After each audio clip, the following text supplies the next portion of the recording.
Hello, 5th and 6th grade. This is your history video for Tuesday, March 2nd. Can't believe we're in March already.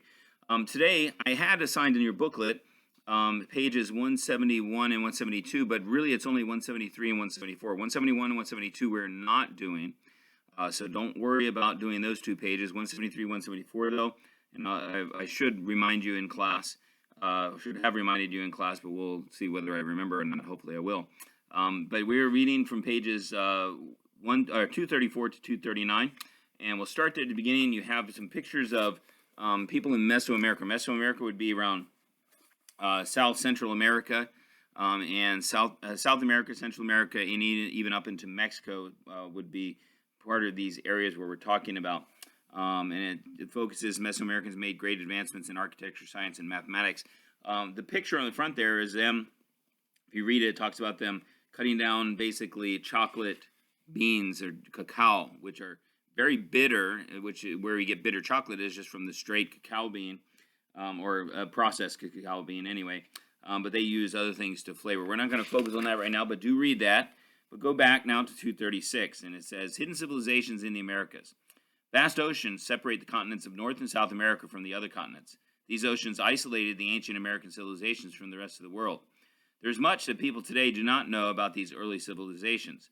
Scholars try to learn where these civilizations originated, how the ancient people got to the Americas, and why they may have migrated.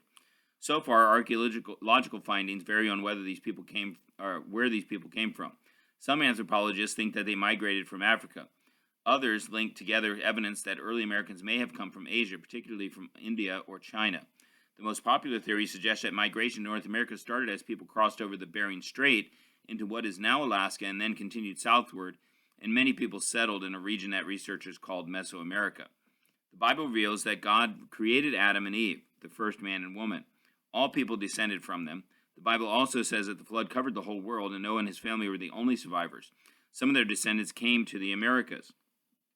Archaeologists continue to study, trying to piece together information about these early people. The one problem we have, nobody was there, and so really there's no exact record as to exactly how people got there. Not that it's that important, it's just an interesting thing to think about. Once people arrived, they developed great civilizations. The geography of the areas where they settled was ideal for human life. Ancient people found bodies of water, mountains, rainforests, and coastal plains that provided resources for them to thrive through fishing and agriculture. Their environment provided obsidian, onyx, jade, gold, and silver that allowed items to be crafted for personal use as well as for trade.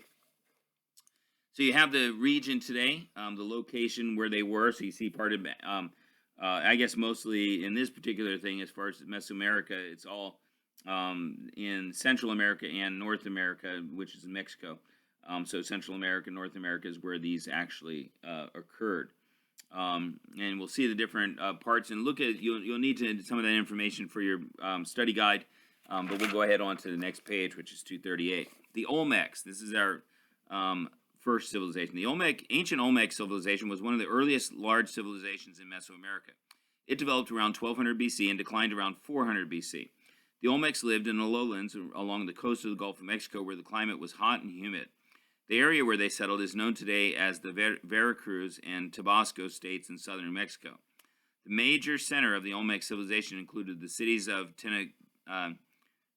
Tenochtitlan, I wonder if that's it, San Lorenzo, and Potrero Nuevo. Potrero Nuevo is how you would say it in Spanish. Historians, well, at least maybe I would say it in Spanish that way. Historians call this urban center San Lorenzo Tenochtitlan. San Lorenzo people, or San Lorenzo Tenochtitlan, had water and drainage systems. The people there constructed houses out of wood, clay, and palm leaves. Another city, Laventa, was one of the largest and most famous Olmec cities. Laventa was located in Mexico on the northeastern coast of Mesoamerica.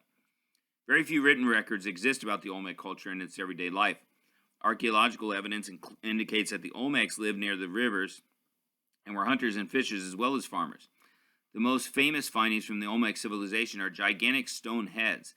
The Olmecs carved these heads from stone, jade, and basalt, which is your secret word.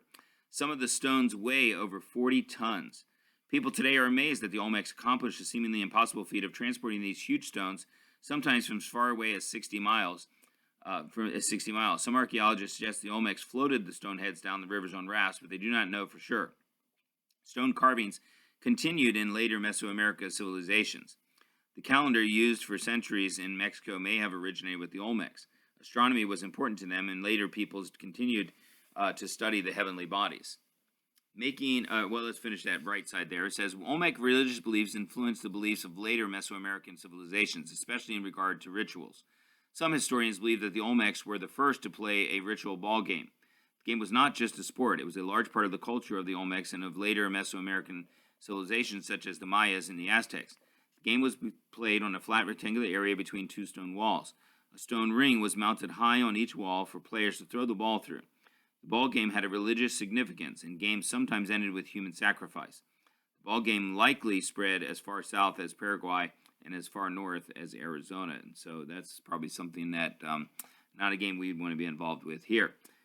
Making rubber, that thing there, it says the Olmecs are believed to have been among the first people to use rubber. The name Olmec means the land of rubber. The Olmecs and the people of later Mesoamerican civilizations developed a method to collect sap from trees.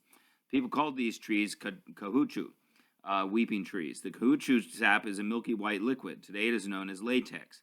Early Mesoamericans used it to make waterproof items such as containers and foot coverings. It also was used to make balls that bounced.